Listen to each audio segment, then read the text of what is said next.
सभी को प्रणाम। विटामिन बी 12 जो बहुत ही इसेंशियल होता है हमारी बॉडी के लिए, चाहे इंसान हो या जानवर, सभी की बॉडी में, उनकी बड़ी आंत में, इंटेस्टाइन में एक स्पेशल बैक्टीरिया होता है जो विटामिन बी 12 का निर्माण करता है, विटामिन बी 12 को बनाता है। और वो बैक्टीरिया हमें जो मिलता है different different kinds of food से। अब जितने भी मोस्टली डॉक्टर्स हैं, सभी का यही कहना है कि जो नॉन वेजिटेरियंस होते हैं, जो मांस मच्छी खाते हैं, उनका विटामिन बी 12 की जो मात्रा, उनमें जो मात्रा होती है वो काफ़ी हद तक सही रहती है कंपेयर टू वेजिटेरियंस। अब मैं प्योर वेजिटेरियन हूँ, मेरा विटामिन बी 12 बहुत सही है, एकदम सही है, जितना होना चाहिए उतना है। कैसे? क्योंकि मैंने कई ऐसे वेजिटेरियन लोगों को देखा है जिनका विटामिन बी 12 बहुत सही है, और कई ऐसे नॉन वेजिटेरियन लोगों को भी देखा है जिनमें विटामिन बी 12 की डेफिशिएंसी पाई जाती है। ये कैसे हुआ? तो इसका सबसे मेन रीजन है हमारा स्टमक। वो कैसे? विटामिन बी 12 तो बन गया हमारे इंटेस्टाइन में, लेकिन वहां से उसका अब्जॉर्प्शन जो है वो हमारे स्टमक में किया जाता है। स्टमक में एक स्पेशल प्रोटीन होता है जो हमारे स्टमक वॉल पे होता है, that is called IF protein, जो एक ग्लाइकोप्रोटीन है, that is called intrinsic factor.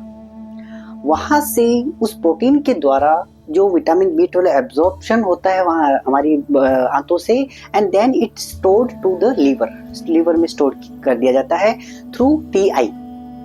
उसके थ्रू ये स्टोर हो जाता है। हमारे स्टमक जो है उसमें जो है एक हाइड्रोक्लोरिक एसिड भी रहता है, जो सभी को ही पता है, बहुत ही खतरनाक एसिड है। अगर उसकी एक बूंद हमारी स्किन पे गिर जाए तो हमारी स्किन जल जाए, इतना खतरनाक एसिड हमारे स्टमक में है।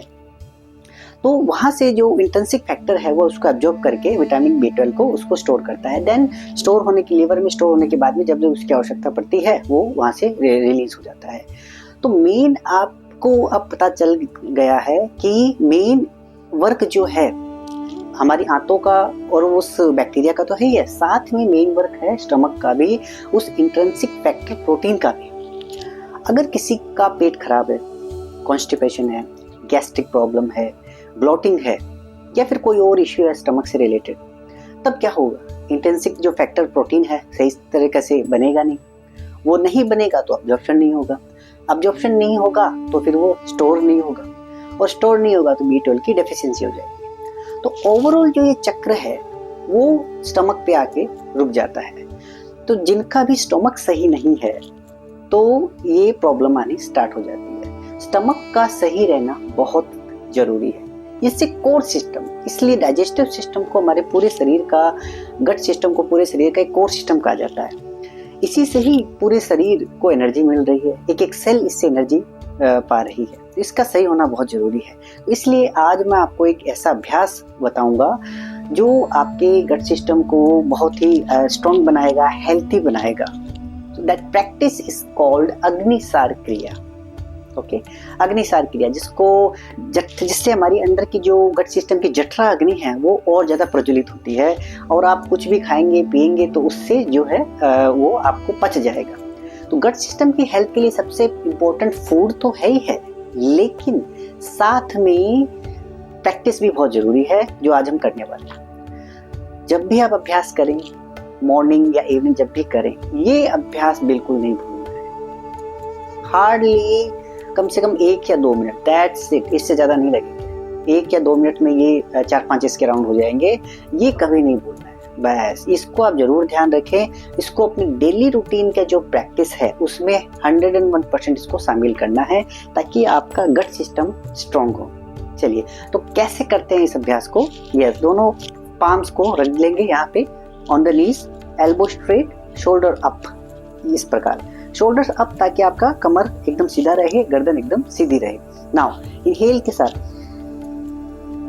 Deeply inhale, exhale completely from the mouth.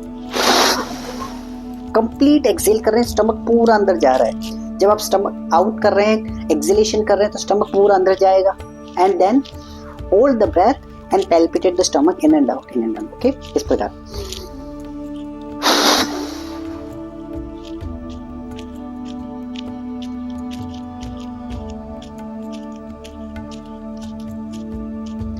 With holding breath जितने स्ट्रोक आप अंदर बाहर लगा सकते हैं लगाना है। इनिशियली 10 से 12 is okay.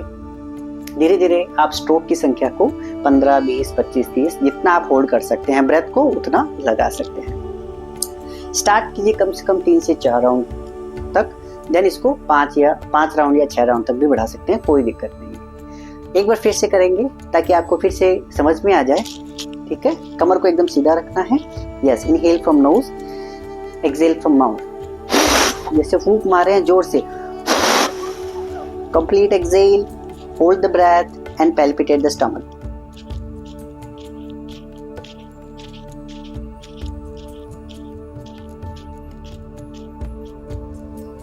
And relax. So ये था अग्निसारी क्रिया, बहुत ही अच्छा अभ्यास है ये। इससे क्या हो रहा है, इसका क्या साइंस है? इसके पीछे का साइंस है कि जब आप स्टमक अंदर बाहर कर रहे हैं तो स्टमक की वॉल पे जोर पड़ रहा है, वहां पे भी मूवमेंट हो रही है। जब वहाँ पे मूवमेंट होगी तब वहाँ पे ब्लड सर्कुलेशन इंप्रूव होगा। तो वहाँ पे कोई भी प्रॉब्लम है, अगर सपोज कि कुछ भी दिक्कत हो रही है, तो ब्लड सर्कुलेशन जहाँ पे इंप्रूवमेंट आती है, जहाँ पे ब्लड सर्कुलेट होता है ज़्यादा से ज़्यादा, वहाँ पे फिर हीलिंग तेज हो जाती है। समझ गए आप?